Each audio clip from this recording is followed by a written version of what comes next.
All for Content, édition 2023. Sophia Sackrider, bonjour. Vous êtes la responsable commerciale France de la société Binder. Binder qui est une solution de dames. Oui.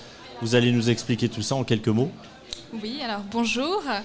Donc Binder, une entreprise donc hollandaise. On vient de Amsterdam. On est présent partout dans le monde, donc aux États-Unis, en Hollande, en Espagne. Également, on a des bureaux aussi à Londres, en Angleterre. Et puis donc on est 550 collaborateurs. On a été fondé en 2013, donc on vient de célébrer nos 10 ans en janvier. Et puis donc, on a plus de 4000 clients chez Binder, donc par exemple des clients français comme LVMH, Kering, Air France KLM. On a également plus de clients également à l'international, PepsiCo, Amazon, etc., dans tout type d'industrie, avec tout type de cas d'utilisation, donc qui ont des utilisations de dames plus, par exemple, fonctionnels, vraiment pour centraliser le contenu digital, mais également des clients qui ont un cas d'utilisation de dames plus stratégique.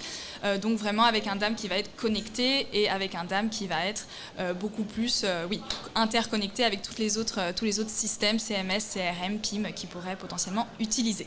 Sur ce DAM justement, deux possibilités pour les marques qui collaborent avec vous. La première, c'est de gérer entre guillemets ce contenu-là, le stocker.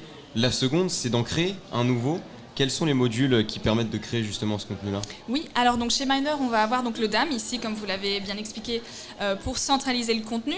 On va avoir des modules qui peuvent également permettre de manager ce contenu et donc de le créer et de le distribuer. Quand on parle de création de contenu, ça va être nos modules du coup studio, vraiment pour le contenu de photos, de vidéos, de GIF. Et puis on va également avoir le module print qui est pour en fait tout le contenu plus imprimé.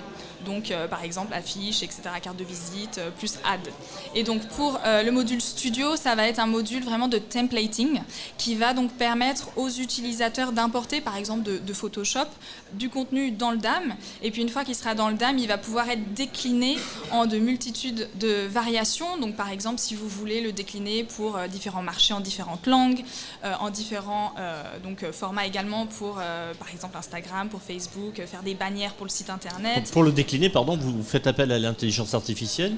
Alors, on va avoir de l'intelligence artificielle, tout à fait. On a l'outil de templating qui est là plus pour le créer. Et après, l'intelligence artificielle qui rentre en jeu. On a d'ailleurs des nouvelles sorties, de nouvelles features également pour vous permettre d'effectuer ces variations de manière beaucoup plus automatisée, tout à fait. Un siège à Amsterdam, mais une première participation ici, à Paris.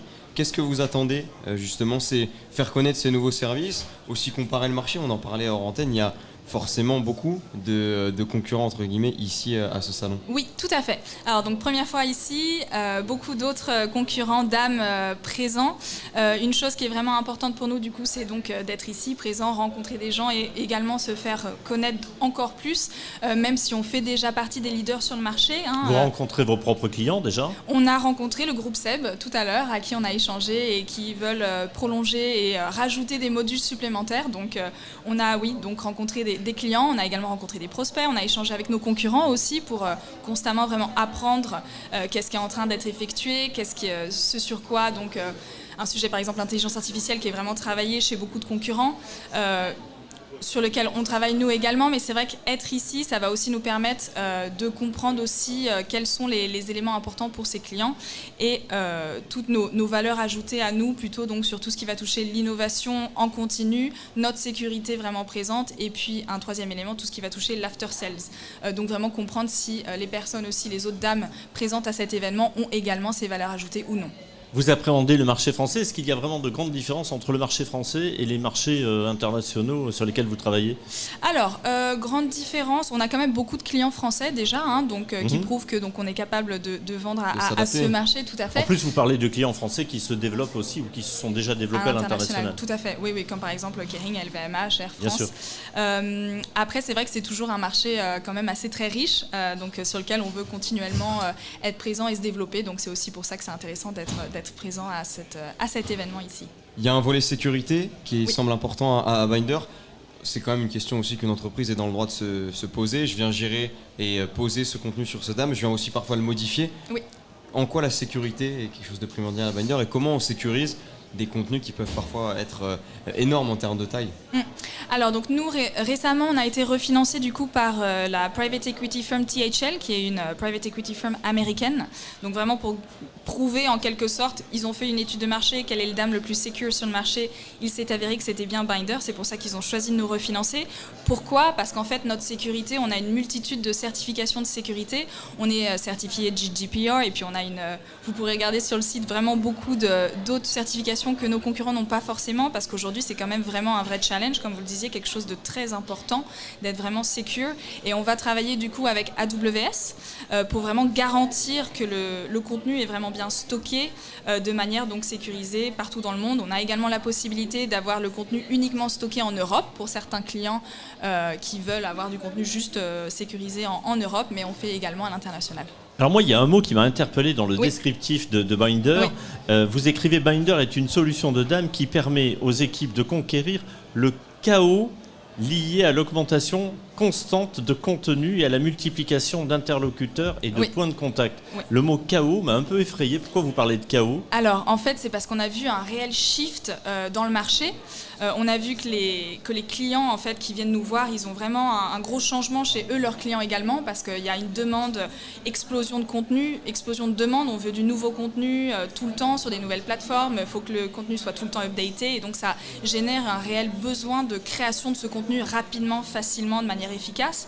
Et donc, c'est pour ça que Bynder, nous, pour répondre un peu à ce changement, on se voit comme maintenant étant vraiment une plateforme qui peut permettre de créer facilement le contenu et également d'être interconnecté pour faciliter un petit peu cet échange entre toutes les plateformes. Si vous avez un PIM, CRM, CMS, pour le connecter au DAM et pour en fait répondre à ce chaos de Votre réponse est plutôt positive parce que chaos, ça fait un peu peur quand même, c'est un peu inquiétant. Il faut toujours tourner au positif. Nous, on a vu une réelle possibilité d'aider tous nos clients à répondre vraiment et à faciliter en fait ce chaos et à le transformer en quelque chose de beaucoup plus facile à utiliser et à répondre. À ce volume qui arrive sur Bynder, qu'on peut modifier et créer, s'ajoute aussi le volume stratégie. Oui. Comment Bynder va aiguiller par exemple certaines marques, soit sur un public cible, soit sur un moyen de fonctionnement ou peut-être même sur un format à adapter ? Alors, quand vous dites donc comme je vous le disais, on a plusieurs clients, on a des clients plus stratégiques. Là, on va vraiment également, pour vraiment prendre le temps de comprendre un petit peu leur cas d'utilisation à eux, essayer de les guider. Si par exemple, on voit qu'ils sont un petit peu perdus, qu'ils ont besoin d'aide, qu'ils ont besoin d'être guidés, on va avoir plein de webinaires, on va avoir des trainings également. C'est une stratégie de diffusion qui est faite derrière ou une stratégie de gestion de contenu ? Parce que peut-être qu'ils ne sont pas forcément en capacité de savoir comment générer, créer un contenu, qu'ils arrivent simplement avec une idée ou avec une image de marque qu'ils ont envie de développer derrière. Oui, alors donc on va avoir du coup des espèces de, pas des événements, mais oui des webinaires où ils peuvent rencontrer des clients existants pour un peu apprendre d'eux aussi. On a une grosse communauté d'utilisateurs et de clients de base de données un petit peu, donc ils peuvent poser leurs questions pour comprendre comment eux ils peuvent s'orienter. Après il faut savoir qu'on a toute une équipe d'onboarding qui va en fait qui a onboardé tous nos clients, qui auront vu certains clients, que ce soit un cas d'utilisation similaire ou une industrie similaire ou un marché similaire. Et en fait, ils vont pouvoir leur dire « Ah, bah là, on a vu que chez un de vos compétiteurs qu'on a déjà onboardé, par exemple, il y a un an, eux, ils ont fait comme ça, ils ont fait comme ceci. » Donc vous pourriez... Une étude comparative pour mettre un pied sur le marché et pas être livré à soi-même. Okay. Et après, chose qui est aussi très importante, c'est qu'on ne va pas juste les aider à créer la plateforme personnalisée et ensuite on n'est plus là. Nous, c'est vraiment aussi une expérience en continu. On va évoluer avec nos clients. Quand je vous parlais de nouvelles sorties d'intelligence artificielle, ça, c'est des choses qu'on a développées parce que nos clients nous ont demandé d'avoir ces outils parce qu'ils en avaient besoin, etc. Donc on écoute le besoin de nos clients pour vraiment constamment innover notre produit selon les besoins de nos clients. Pour vraiment l'intelligence artificielle, bon, on le sait, c'est l'avenir. Effectivement, on en parle depuis ce matin. On se dit que c'est à la fois un outil fabuleux, en même temps, ça fait un petit peu peur aussi. Il faut pouvoir maîtriser cet outil, l'utiliser à bon escient. Et ça, c'est le rôle d'entreprises comme la vôtre, de réussir justement à passer ce gap et à faire en sorte que l'intelligence artificielle soit utilisée exactement de la manière la plus bénéfique possible. Sophia Sackrider, merci. Je rappelle que vous êtes la responsable commerciale France de la société Bynder. Merci d'être venue cet après-midi sur ce plateau. Merci à vous. Au plaisir. Au revoir.